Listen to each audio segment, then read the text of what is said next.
दोस्तों नमस्कार। आज 12 अगस्त है और आज ही के दिन हमारे देश के एक महान वैज्ञानिक विक्रम साराभाई का जन्म 1919 को गुजरात भारत के अहमदाबाद शहर में हुआ था। विक्रम साराभाई के परिवार का उनके जीवन में बहुत महत्व था और विक्रम साराभाई एक अमीर व्यापारी परिवार से संबंध रखते थे। उनके पिता अंबालाल साराभाई एक समृद्ध उद्योगपति थे।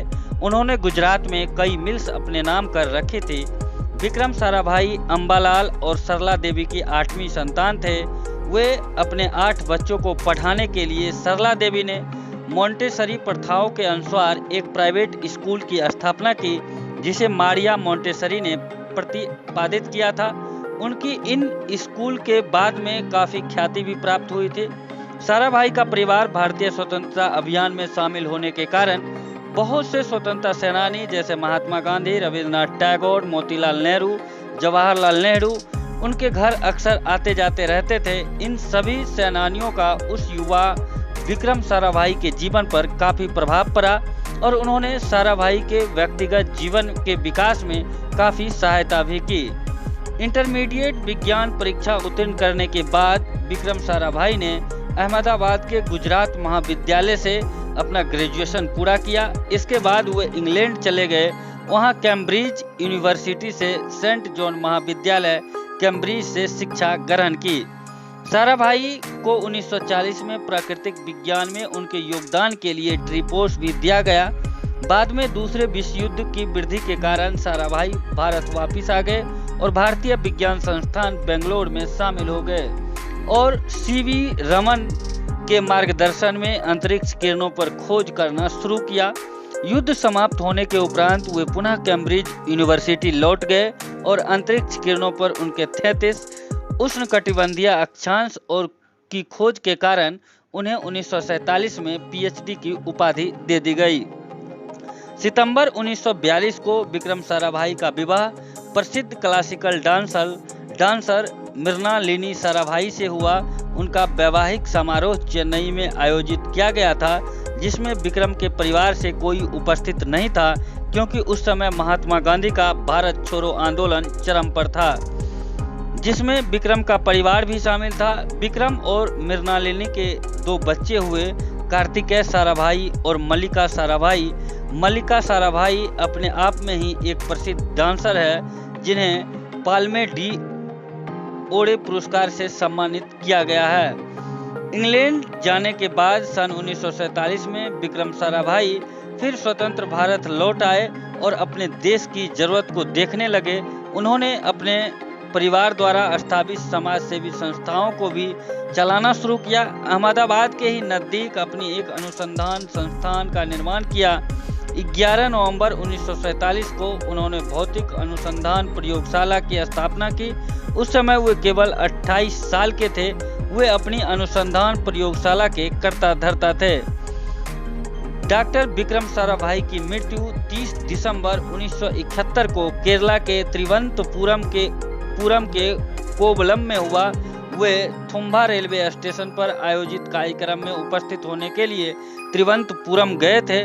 उनके अंतिम दिनों में वे काफ़ी मुश्किल में थे। अंतिम दिनों में ज़्यादा यात्राएं और काम के बोझ की वजह से उनकी सेहत थोड़ी खराब हो गई थी और इसी वजह से उनकी मृत्यु का कारण भी बताया जा रहा है। जिस समय भारत को आज़ादी प्राप्त हुई, उसी समय साराभाई भारत वापस आए थे। उन्होंने भारत में वैज्ञानिक सुविधाओं को विकसित करने की जरूरत समझी। इसे देखते हुए उन्होंने उनके परिवार द्वारा स्थापित की गई समाज सेवी संस्थाओं को सहायता की और अहमदाबाद में 1947 में ही भौतिक अनुसंधान प्रयोगशाला की स्थापना की। विक्रम साराभाई एक वायुमंडलीय वैज्ञानिक थे, साथ ही वे PRL के संस्थापक भी थे, जिनके मार्गदर्शन में उनकी प्रयोगशाला में अंतरिक्ष किरणों से संबंधित कई प्रयोग किए गए और उन्हीं के मार्गदर्शन में उनकी संस्था में कई सफल प्रयोग किए गए, जैसे कि अंतरिक्ष विमान और अंतरिक्ष किरणें। साराभाई IIM अहमदाबाद के संस्थापक अध्यक्ष थे। 2 देशों का दूसरा IIM था। अपने दूसरे व्यापारी कस्तूरी भाई लाल भाई के साथ मिलकर उन्होंने 1961 में शिक्षा के क्षेत्र में विकास के कई काम किए। 1962 में अहमदाबाद में प्राकृतिक योजना एवं तंत्र ज्ञान विश्वविद्यालय को स्थापित करने में उनका अतुल्य योगदान रहा, जो शिल्प कला योजना और तंत्र ज्ञान में अंडर ग्रेजुएट और पोस्ट ग्रेजुएट के कई प्रोग्राम उपलब्ध करवाते थे। साल 1965 में उन्होंने नेहरू विकास संस्थान NFD की स्थापना की, जिसका मुख्य केंद्र बिंदु देश में शिक्षा और सामाजिक क्षेत्र का विकास करना था। साल 1960 की कालावधि में उन्होंने Vikram Sarabhai community science centre की स्थापना की, ताकि वो विज्ञान और गणित के प्रति लोगों की रुचि बढ़ा सके और विद्यार्थी को इसका ज्ञान दे सके। इस संस्था का मुख्य उद्देश्य देश में विज्ञान के प्रति लोगों की रुचि को बढ़ाना था। अपने उपक्रम में साराभाई ने डॉक्टर होमी भाभा को पूरी सहायता की थी, जो कि न्यूक्लियर अनुसंधान करने वाले पहले भारतीय थे। भाभा ने भी साराभाई को पहले रॉकेट लॉन्चिंग स्टेशन थुम्बा के निर्माण में सहायता की, जिसका उद्घाटन 21 नवंबर 1963 को किया गया था। भारत में उनका सबसे बड़ा और महत्वपूर्ण योगदान 1969 में भारतीय अंतरिक्ष अनुसंधान संस्था ISRO की स्थापना रहा है। इस संस्था का मुख्य उद्देश्य देश में तंत्र ज्ञान के उपयोग को बढ़ाना और देश की सेवा करना है। तो दोस्तों, ये थी विक्रम साराभाई की बायोग्राफी, जीवनी। अगर आपको अच्छी लगी हो तो लाइक और कमेंट जरूर करें।